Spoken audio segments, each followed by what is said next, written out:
늙어서 가장 서러운 것은 곳간이 비는 것이 아니라 내가 머무는 자리에 더 이상 아무도 발을 들이려 하지 않는다는 사실이다. 자식이 찾아와도 왠지 모를 눈치를 보게 되고 오랜 벗을 만나고 돌아오는 길에 외려 알 수 없는 허전함만 가득 차오른다면 그것은 세월이 잘못되어서가 아니다. 그저 내뿜는 기운의 결이 자기도 모르는 사이 상대를 밀어내고 있기 때문이다. 식어가는 찻잔을 앞에 두고 왜 누구는 늙을수록 고귀한 향기를 내어 사람을 모으고 왜 누구는 악취를 내며 끝내 외면당하는지 그 한 끝의 차이에 대해 말을 꺼내본다. 겨울바람이 문틈을 파고들어 뼈마디를 건드릴 때 마당 구석에 서 있는 늙은 소나무를 오래도록 바라본 적이 있는가? 소나무는 수백 년 세월의 풍파를 견디느라 그 껍질이 거북 등처럼 투박하게 갈라져 있다. 하지만 보라, 그 갈라진 틈 사이로는 깊고도 기품 있는 송진향이 배어나온다. 사람들은 그 거친 껍질을 탓하지 않고 오히려 그 꿋꿋한 기계와 향기에 취해 나무 곁에 머문다. 반면 습한 그늘에 방치된 썩은 나무 둥치는 어떠한가? 겉은 멀쩡해 보일지 모르나 속에서부터 배어나오는 눅눅하고 불쾌한 냄새 때문에 벌레들조차 잠시 머물다 이내 날개를 펴고 떠나버린다. 사람의 노년 또한 이 나무들과 결코 다르지 않다. 대접받는다는 것은 누군가에게 고개를 숙이게 만드는 권위나 힘이 아니다. 그것은 상대가 내 곁에 조금이라도 더 머물고 싶게 만드는 머무름의 온도다. 하지만 많은 이들이 나이가 들수록 이 온도를 지키는 법을 잊고 산다. 평생 높은 관직과 명예를 누렸으나 지금은 이웃 아이들조차 길을 돌려 피해가는 이가 있는가 하면 평생 흙을 만지며 이름 없이 살았으나 그가 입을 열 때마다 사람들이 귀를 씻고 모여드는 이가 있다. 그 결정적인 차이는 어디에서 오는 것일까?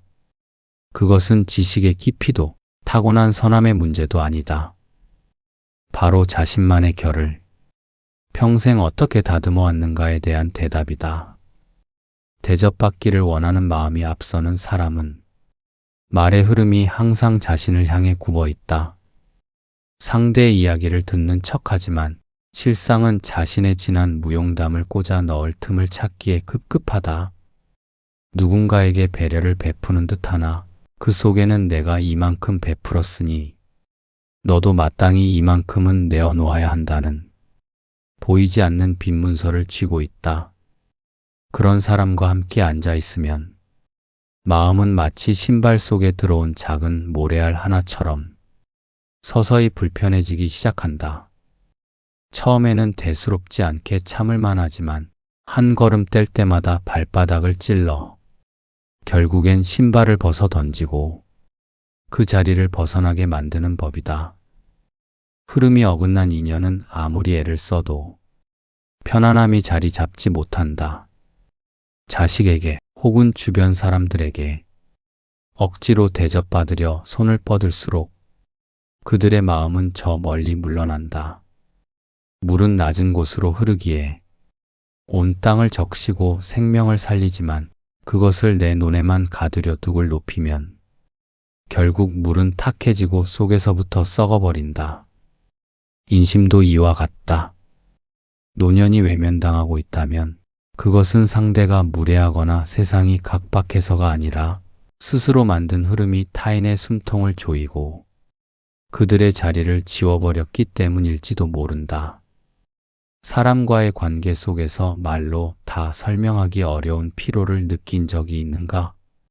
겉으로는 별일 없는 듯 웃으며 수저를 들지만 마음속에서는 무거운 돌덩이 하나가 명치를 누르는 듯한 답답한 말이다. 맞지 않는 결을 억지로 맞추려 할 때 우리의 영혼은 소리 없이 깎여나간다. 내가 조금 더 이해하면 되겠지. 내가 어른이니 한 번 더 참으면 괜찮아지겠지. 하며 스스로를 달래보지만 그 노력은 가볍게 하기는커녕 조용하고 묵직한 무게가 되어 하루의 끝을 짓누른다. 말을 건네기 전 한 번 더 주저하게 되고 작은 일에도 내가 괜히 예민한 것은 아닌지 스스로를 검열하게 된다면 그때 마음 한가운데에는 이미 알 수 없는 신호가 자리 잡은 것이다. 그 신호는 속삭인다. 이곳은 그대의 자리가 아니다. 이 흐름은 그대와 맞지 않는다라고 말이다. 수많은 사람의 생을 지켜보며 깨달았다. 맞지 않는 사람을 이해하려 애쓰는 일은 상대의 마음을 품는 숭고한 일이 아니라 도리어 내 마음을 지나치게 늘려 결국엔 그 탄력을 잃게 만드는 일이라는 것을 말이다. 너무 늘어진 고무줄은 자기 자리로 돌아오지 못하고 결국 끊어지거나 흐릿해질 뿐이다. 이제 그 지친 마음을 잠시 내려놓고 식어가는 찻잔 속을 들여다보자. 억지로 채우려 하지 않아도 향기가 나는 살, 외면당하지 않으려 발버둥 치지 않아도 곁에 온기가 머무는 노년의 지혜는 그리 멀리 있지 않다. 그것은 타인을 바꾸려는 헛된 수고를 멈추고 오직 내 안의 흐름이 어디로 향하고 있는지를 살피는 데서 시작된다. 내가 나를 귀하게 대접하지 않는데 누가 나를 대접해 주겠는가? 내가 내 마음의 결을 보살피지 않는데 누가 내 곁에 머물며 그 결을 사랑해 주겠는가? 자, 이제 마음을 먼저 살피는 길을 함께 걸어보자. 거창한 가르침이 아니라 그저 텐마루를 쓸고 찬물을 올리는 그 소박한 마음가짐에서부터 시작될 것이다. 오늘 이 시간이 남은 생을 향기로운 송진처럼 빛나게 할 첫 번째 걸음이 될 수 있음을 조용히 전해본다. 사람의 첫인상은 입을 열어 뱉는 말보다 그가 두른 기운과 눈에 보이는 결에서 먼저 결정되는 법이다. 뜰 안에 화초를 보라. 매일 물을 주고 잎을 닦아준 난초는 그 빛깔부터가 맑고 정갈하여 지나가는 이의 발길을 절로 멈추게 한다. 반면 주인의 손길이 닿지 않아 잡초가 무성하고 흙이 말라 비틀어진 밭에는 그 누구도 발을 들이려 하지 않는다. 사람의 노년 또한 이와 다르지 않다. 나이가 들수록 대접받지 못하고 외면당하는 이들의 공통점을 가만히 살펴보면 그들은 어느 순간부터 자신을 방치하기 시작했다는 사실을 알 수 있다. 아침에 일어나 차가운 물로 세수를 하고 비록 낡았을지언정 주름 하나 없이 빳빳하게 다린 옷을 챙겨 입는 행위는 단순히 멋을 부리는 일이 아니다. 그것은 흐트러지려는 내면의 질서를 바로잡는 엄숙한 의식이다. 보는 이 하나 없는 방 안에서 왜 그리 유별을 떠느냐고 묻는 이도 있겠지만 흐트러진 옷차림은 반드시 흐트러진 마음의 그림자를 동반한다.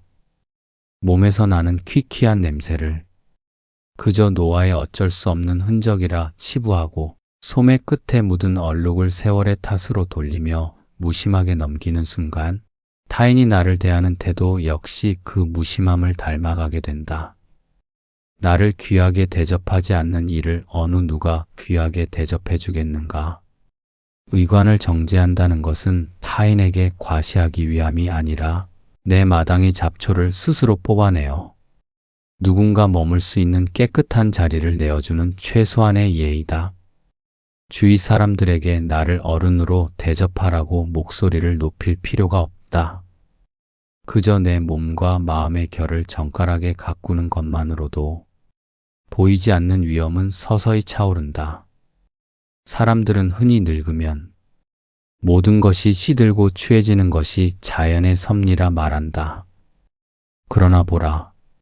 이끼 낀 추춧돌도 매일 정성스럽게 닦아주면 어느 석재보다 깊고 은은한 광택을 내뿜는다. 노년의 청결함은 바로 그 광택과 같다.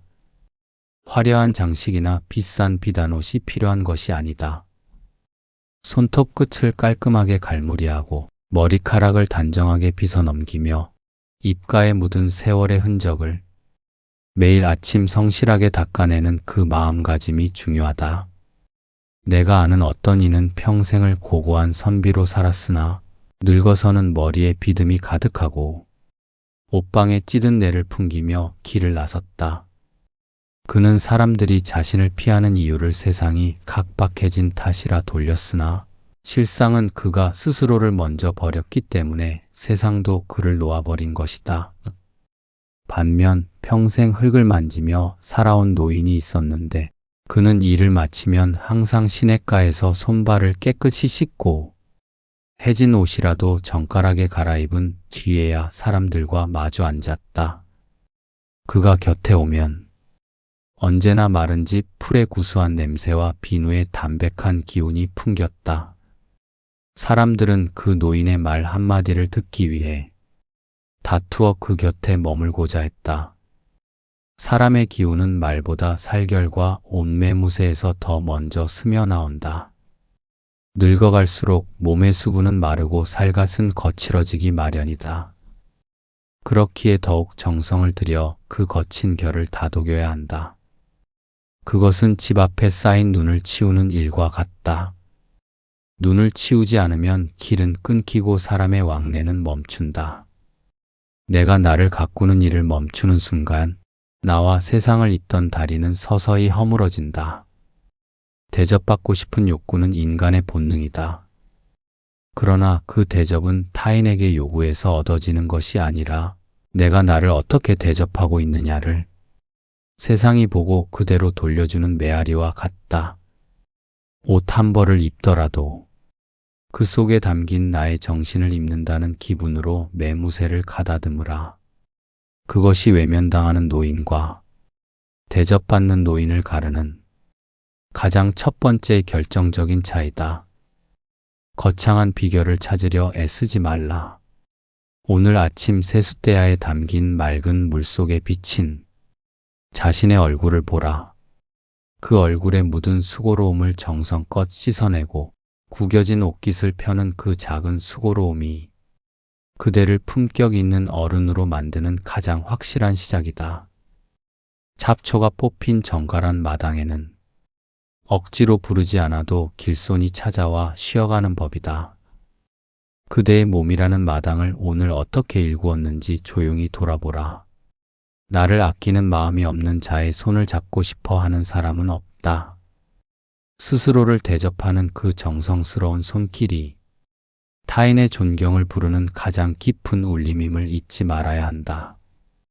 결이 고운 비단은 그 자체로 빛이 나듯 정갈하게 가꾸어진 노년의 몸은 그 존재만으로도 주변을 환하게 밝히는 등불이 된다.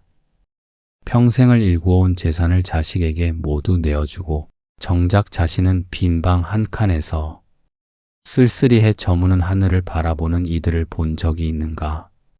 그들은 그것을 부모로서 마땅히 행해야 할 숭고한 사랑이라 믿었으나 실상은 자신의 뿌리를 스스로 잘라낸 것과 다름없었다. 산속의 고목을 보라. 고목이 수백 년을 버티며 숲의 중심을 지킬 수 있는 것은 땅속 깊이 박힌 뿌리가 여전히 수분을 머금고 제 몸을 지탱할 힘을 쥐고 있기 때문이다. 만약 나무가 자신의 수액을 주변의 어린 나무들에게 모두 나누어 주고 정작 제 몸을 지킬 힘마저 잃어버렸다면 그 나무는 다음 해의 봄을 맞이하지 못하고 쓰러져 썩어버렸을 것이다.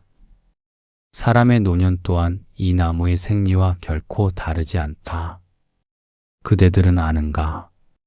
독립적인 경제력은 노년의 품위를 지탱하는 가장 단단한 옹이자 마지막까지 자존심을 지켜주는 유일한 버팀목이라는 사실을 말이다. 자식에게 의지하는 순간 부모가 가졌던 거룩한 위엄은 한순간에 무너져 내린다. 대접받고 싶은 마음은 비굴한 눈치 보기로 변질되고 자식의 배려는 어느덧 의무라는 이름의 무거운 짐이 되어 서로의 어깨를 짓누르게 된다. 사랑이라는 이름으로 포장된 의존은 결코 평화로운 결말을 맺지 못한다. 내 손에 쥐어진 작은 여유라도 남아있을 때 비로소 자식과도 당당하게 마주 앉아 정을 나눌 수 있는 법이다. 많은 부모가 내가 너를 어떻게 키웠는데라는 해묵은 보상 심리를 가슴 한구석에 품고 산다. 하지만 보라. 물은 위에서 아래로 흐르는 것이 자연의 순리다. 부모가 자식에게 베푼 것은 내리사랑으로 흘러가 버린 것이지 나중에 돌려받아야 할 빚이 아니다. 자식에게 모든 것을 내어준 뒤에 돌아오지 않는 보상을 기다리며 서운함의 늪에 빠지는 것만큼 어리석은 일은 없다. 그것은 흐르지 않는 물을 억지로 붙잡으려다 손가락 사이로 빠져나가는 허망함을 맛보는 것과 같다. 대접받는 노년의 비결은 결코 거창한 부에 있지 않다. 그것은 누구에게도 빚지지 않고 누구에게도 구걸하지 않으며 내 삶의 속도를 스스로 조절할 수 있는 최소한의 독립에 있다. 찻잔 속에 담긴 찬물 하나도 내 돈으로 사서 우려냈을 때 그 향이 온전히 내 것이 되는 법이다. 남의 손을 빌려 마시는 차는 아무리 향이 좋아도 그 끝맛이 쓰디쓴 법이다. 독립적인 경제력은 바로 그 쓴맛을 지워주는 가장 확실한 처방이다. 어느 마을에 평생 자식들 뒷바라지에 모든 것을 쏟아부은 한 노인이 있었다. 그는 노후 자금마저 자식의 사업 자금으로 내어주고 자식의 집 한구석에서 눈치를 보며 살게 되었다. 그는 자식에게 섭섭함을 토로했으나 돌아오는 것은 저희도 힘들어요 라는 차가운 대답뿐이었다. 그 노인이 잃어버린 것은 돈만이 아니었다. 부모로서 가졌던 권위와 인간으로서 지녀야 할 최소한의 품격마저 함께 잃어버린 것이다. 반면 작은 텃밭을 일구며 소박한 연금으로 자신의 생활을 꾸려가던 다른 노인은 자식들이 찾아올 때마다 쌈짓돈을 꺼내 손주들의 손에 쥐어주었다. 자식들은 그 노인을 존경했고 그의 집 문턱은 항상 활기가 넘쳤다. 이 두 사람의 차이는 자식의 효심이 아니라 노인이 스스로 쥐고 있었던 씨앗의 유무에 있었다. 농부는 아무리 배가 고파도 이듬해 심을 씨종자는 절대 먹지 않는다. 씨종자를 먹어버리는 것은 내일의 희망을 끊는 일이기 때문이다. 노년의 경제력은 바로 그 씨종자와 같다. 자식의 앞날이 안타까워 내 손안에 씨앗을 모두 내어주는 순간 그대들은 더 이상 농부가 아니라 빈털털이 나그네가 되고 만다. 자식의 인생은 자식의 몫이고 그대들의 인생은 여전히 그대들의 몫이다. 각자의 흐름을 인정하고 서로의 영역을 존중할 때 관계의 결은 비로소 부드러워진다. 경제적인 자립은 또한 타인과의 관계에서 비굴해지지 않게 만든다. 벗들과의 모임에서 찻값을 낼 수 있는 여유, 이웃의 경조사에 마음을 보탤 수 있는 넉넉함은 그대들의 존재를 빛나게 하는 소중한 도구다. 돈을 쥐고 있으라는 것은 탐욕을 부리라는 뜻이 아니다. 내 자리를 지키고 내 목소리를 낼 수 있는 최소한의 물리적인 기반을 잃지 말라는 뜻이다. 돈은 노년에 있어 비단옥과 같다. 추위를 막아줄 뿐만 아니라 그 사람의 기품을 밖으로 드러내는 역할을 하기 때문이다. 그대들은 이제 스스로를 위해 주머니를 닫고 마음을 열어야 한다. 자식에게 쏟았던 그 무한한 관심을 이제는 그대들 자신의 노후를 탄탄하게 다지는 데 쏟으라. 그것이 자식을 진정으로 사랑하는 길이며 자식에게 짐이 되지 않는 고귀한 부모가 되는 길이다. 내 손에 쥐어진 것이 있을 때 비로소 베품도 의미가 있고 용서도 힘을 얻는 법이다. 텅 빈 곳간에서 인심이 나기란 불가능에 가깝다. 마음의 여유는 넉넉한 주머니에서 시작되고 그 여유가 타인에게 흘러갈 때 비로소 대접받는 어른의 향기가 완성된다. 세상은 스스로를 책임지는 사람을 결코 함부로 대하지 않는다. 그대들의 독립적인 삶이 자식들에게는 가장 큰 유산이 될 것이며 세상 사람들에게는 본받고 싶은 귀감이 될 것이다. 오늘 다시 한번 그대들의 손안을 들여다보라. 남아있는 씨앗이 있는가? 만약 있다면 그것을 소중히 품으라. 그 씨앗이 그대들의 남은 생을 지탱해줄 가장 든든한 뿌리가 되어줄 것이다. 남에게 기대지 않고 내 발로 땅을 딛고 서 있는 그 당당함이야말로 세월이 흘러도 시들지 않는 진정한 노년의 미학이다. 조용히 그대들의 주머니 속에 깃든 자존심을 어루만져 보라. 그 단단한 감각이 그대들을 외면당하지 않는 존엄한 자리로 인도할 것이다. 말이 많은 사람을 보라. 그는 한시도 쉬지 않고 자신의 지난 날을 늘어놓으며 찬물이 식어가는 줄도 모르고 말을 쏟아낸다. 그 말들 속에는 정작 상대가 머물 자리는 없다. 오직 자신의 존재를 증명하려는 조급함과 잊혀지지 않으려는 불안함만이 파도처럼 넘실거린다. 그러나 흐르는 물을 보라. 물이 깊을수록 소리는 사라지고 그 깊이를 알 수 없는 고요함만이 수면을 덮는다. 사람의 노년 또한 이와 같다. 말이 길어질수록 권위는 모래성처럼 허물어지고 상대는 그 화려한 말잔치 뒤에 숨은 고독과 결핍을 본다. 대접받는 노년의 가장 큰 비결은 입을 닫고 귀를 여는 데 있다. 하지만 우리는 나이가 들수록 자꾸만 가르치려 하고 자신의 경험이 유일한 정답인 양 들이대곤 한다. 자식의 고민을 듣기도 전에 내가 다 해봐서 아는데라며 말문을 막고 젊은이들의 서툰 발걸음을 보며 혀를 끌차는 순간 그대들은 이미 외면당하는 길로 들어선 것이다. 대접받고 싶다면 먼저 그대들의 입술에 무거운 빗장을 걸어야 한다. 내 말의 비중을 줄일 때 비로소 타인의 마음이 흘러들어올 여백이 생기기 때문이다. 그대들은 아는가? 설명이 많아진다는 것은 이미 상대의 마음에 닿지 못하고 있다는 서글픈 신호다. 내 진심을 몰라주는 것 같아 억울하고 내 행동의 이유를 밝히고 싶어 변명이 길어지지만 보라. 진정으로 통하는 사이에는 긴 말이 필요치 않다. 눈빛 하나, 짧은 침묵 하나로도 충분하다. 말이 많아질수록 본질은 흐려지고 상대는 그대들의 말을 정보로 받아들이는 것이 아니라 피해야 할 소음으로 여기게 된다.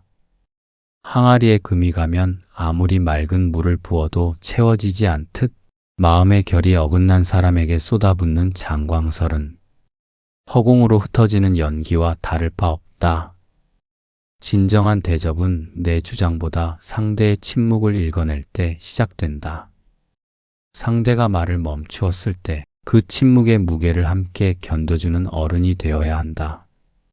말해봐라, 내가 들어주마라고 멍석을 깔아주는 것이 아니라 그저 곁에서 묵묵히 차를 따르며 그가 스스로 입을 열 때까지 기다려주는 여유가 필요하다. 그 기다림의 시간 동안 그대들의 품격은 단단해진다. 사람들은 자신의 말을 끝까지 들어주는 이에게 마음을 열고 그 침묵의 깊이를 존경하게 되는 법이다. 어느 마을에 평생을 학자로 보낸 노인이 있었다. 그는 모이는 자리마다 훈수를 두었고 고전의 문구를 인용하며 젊은이들을 가르치려 들었다. 처음에는 예의로 들어주던 이들도 시간이 갈수록 그가 나타나면 하나둘 자리를 피했다. 그의 말은 옳았으나 그 말에는 타인을 배려하는 여백이 없었기 때문이다. 반면 말수가 적기로 유명한 다른 노인이 있었다. 그는 누가 물어보기 전에는 먼저 입을 열지 않았고 말을 하더라도 짧고 명확하게 본질만을 짚었다. 사람들은 고민이 생기면 항상 그를 찾아갔다. 그가 해주는 짧은 위로와 깊은 침묵 속에서 자신들의 해답을 찾았기 때문이다. 이 차이는 지식의 유무가 아니라 입술의 문을 다스리는 지혜에 있었다. 말은 내뱉는 순간 내 것이 아니라 듣는 사람의 것이 된다. 늙어갈수록 우리는 내가 한 말이 상대에게 어떤 무게로 얹힐지를 먼저 생각해야 한다. 나의 한마디가 상대에게 약이 될지 아니면 씻기지 않는 흉터가 될지를 살피는 것.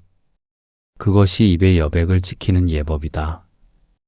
특히 자식들에게는 더욱 그러하다. 그들이 묻지 않는 조언은 간섭이 되고 그들이 원치 않는 걱정은 저주가 된다. 입을 다물고 그저 그들의 삶을 묵묵히 응원하며 지켜봐 주는 것, 그것이 부모로서 보여줄 수 있는 가장 고결한 사랑이자 대접받는 비결이다. 침묵은 무능함이 아니라 가장 강력한 대화의 수단이다. 텅 빈 방 안에서 향이 더 잘 번지듯 내 안을 비워낼 때 비로소 그대들이 지닌 본연의 기운이 밖으로 흘러나온다. 말로 자신을 치장하려 하지 말라.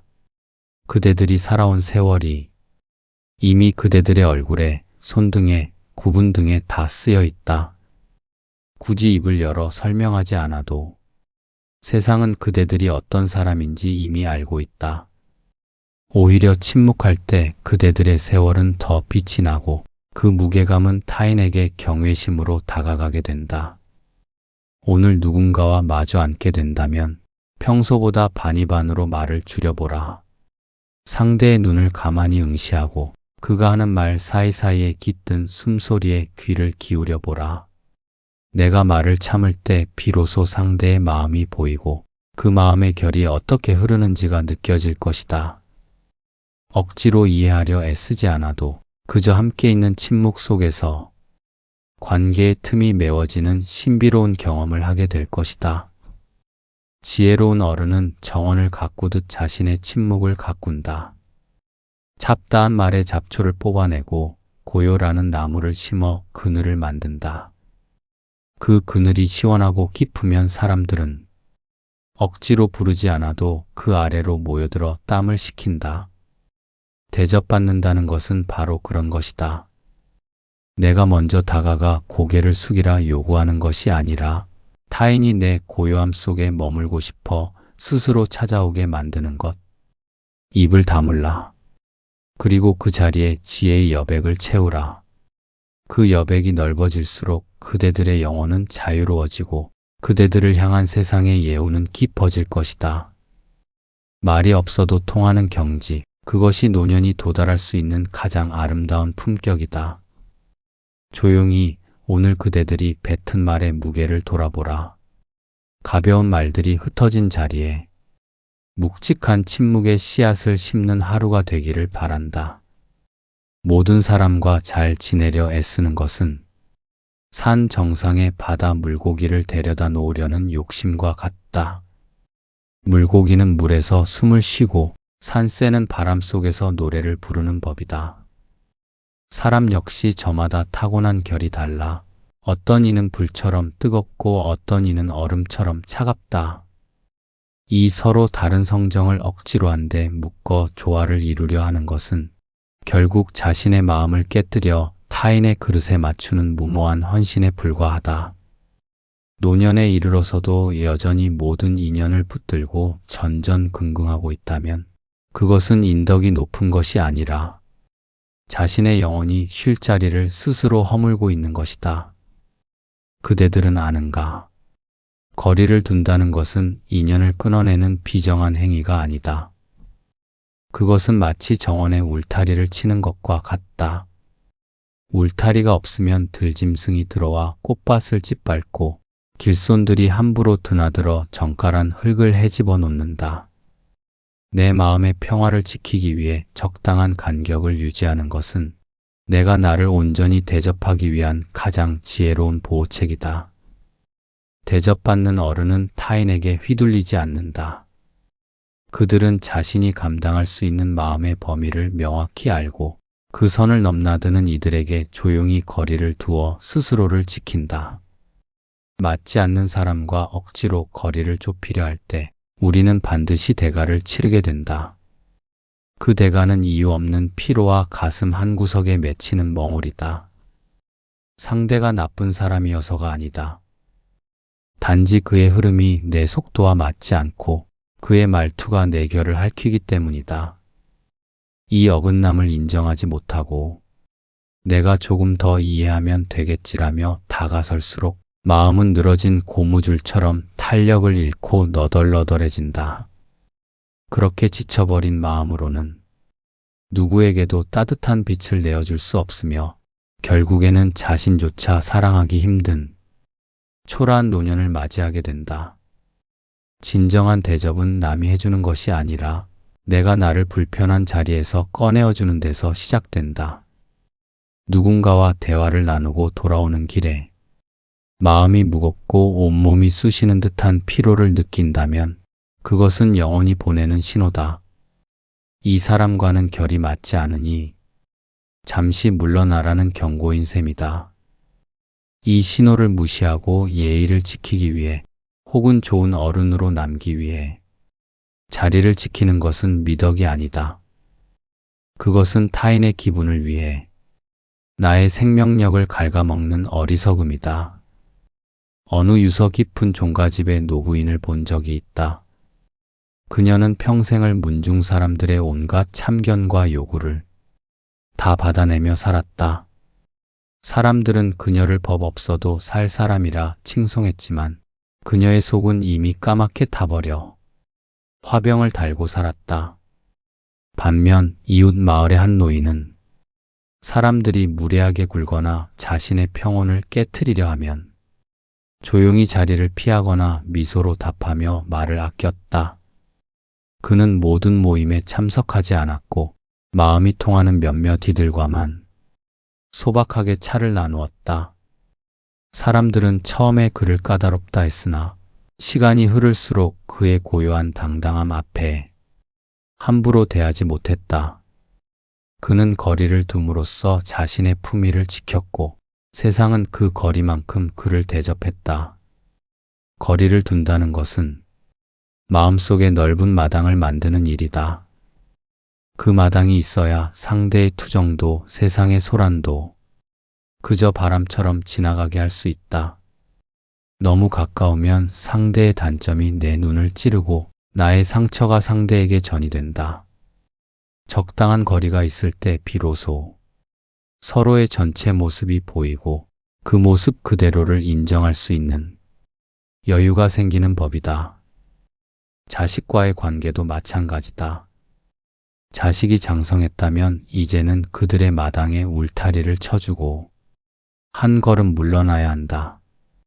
그것이 부모로서 보여줄 수 있는 가장 깊은 배려이자 훗날 자식들에게 진심으로 대접받는 유일한 길이다.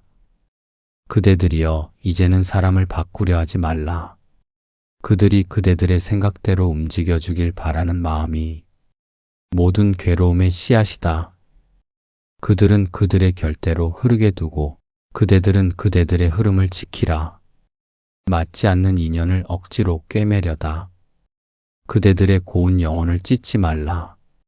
거리를 둠으로써 생기는 고독은 쓸쓸함이 아니라 나 자신과 오붓하게 대화할 수 있는 축복의 시간이다. 그 시간 속에서 그대들은 더 단단해지고 더 향기로워질 것이다. 마음의 울타리를 점검하라. 무너진 곳은 없는지, 누군가에게 너무 쉽게 내 안방을 내어주고 있지는 않은지 살피라. 나를 지키는 울타리가 견고할 때 그대들이 내뿜는 기운은 비로소 흐트러짐 없이 세상을 향해 뻗어나갈 수 있다. 대접받는 노년은 타인의 손에 들린 것이 아니라 내가 만든 이 고요한 울타리 안에서 이미 완성되어 있다. 조용히 오늘 그대들을 불편하게 했던 인연들로부터 한 걸음만 물러나 보라. 그 한 걸음의 공간이 그대들에게 얼마나 큰 숨통을 틔워주는지 그 평온한 해방감을 만끽해 보길 바란다. 스스로를 보호하는 자만이 끝내 타인에게도 진정한 위로가 될 수 있음을 잊지 말아야 한다. 산 그림자가 깊게 내려앉아 마당의 경계가 흐릿해지고 있다. 찻잔 속에 남은 온기도 어느덧 희미해져 가지만 우리가 나눈 사유의 여운만은 이 방 안에 고요히 머물러 있기를 바란다. 오늘 내가 꺼낸 말들이 혹여 그대들에게 또 다른 짐이나 지켜야 할 규칙으로 남지는 않았는지 조심스럽다. 늙어서 대접받고 외면당하는 일에 대해 말했으나 사실 그 모든 것은 밖으로 향하는 시선을 안으로 돌려보라는 작은 권유였을 뿐이다. 우리는 참으로 오랜 세월을 타인의 박자에 맞추어 춤을 추듯 살아왔다. 자식의 미래를 위해 내 결을 뭉개뜨렸고 가문의 면면을 위해 내 흐름을 억눌러 왔다. 그렇게 닳고 닳아 노년에 이르러서도 여전히 남의 눈에 비친 내 모습을 수선하느라 정작 주인이 쉬어야 할 내면의 방은 차갑게 식어가는 줄도 몰랐다. 사람의 인생을 어찌 단 몇 마디의 문장으로 단정할 수 있겠는가. 누구는 굽어 흐르는 물길을 사랑하고 누구는 곧게 뻗은 대나무의 기계를 사랑한다. 대접받는 삶이 정답인지 아니면 홀로 고요한 삶이 정답인지 나는 감히 말하지 못한다. 다만 한 가지 분명한 것은 내가 나를 온전히 대접하지 않는 한 세상 그 누구도 내 영혼의 안식을 책임져 주지 않는다는 사실이다. 거울 속의 그대를 가만히 응시해보라. 깊게 파인 주름은 그대가 견뎌온 숭고한 세월의 훈장이며 흐릿해진 눈망울은 이제 밖이 아닌 안을 보라는 지혜의 신호다. 헝클어진 마음을 비끼며 남의 전화기를 기다리기보다 오늘 하루 내가 나에게 얼마나 따뜻한 말을 건넸는지 먼저 물어보라. 애썼다. 참으로 고생 많았다고. 스스로의 어깨를 토닥이는 그 짧은 순간에 대접받고 싶어 갈구하던 그 모든 갈증이 잦아들지도 모른다. 세상은 그대들이 내뿜는 향기만큼만 다가올 것이고 그대들이 허용한 여백만큼만 머물 것이다. 그러니 타인을 바꾸려 하거나 관계를 억지로 꿰매려 애쓰지 말라. 꽃이 향기를 머금으면 나비는 억지로 부르지 않아도 날아드는 법이고 산이 깊으면 짐승들은 스스로 찾아와 둥지를 튼다. 밤이 깊어간다. 이제 찻잔을 비우고 그대들만의 고요한 영토로 돌아갈 시간이다. 누구의 부모도 누구의 선배도 아닌 오직 그대 자신으로서 이 밤을 마주하라. 그리고 낮게 속삭여보라. 그저 나의 마음을 먼저 살피겠노라고. 그 고요한 자각이 등불이 되어 그대들의 남은 길을 비추어 주기를 바란다. 조용히 그대들의 밤이 평온하게 저물어 가기를.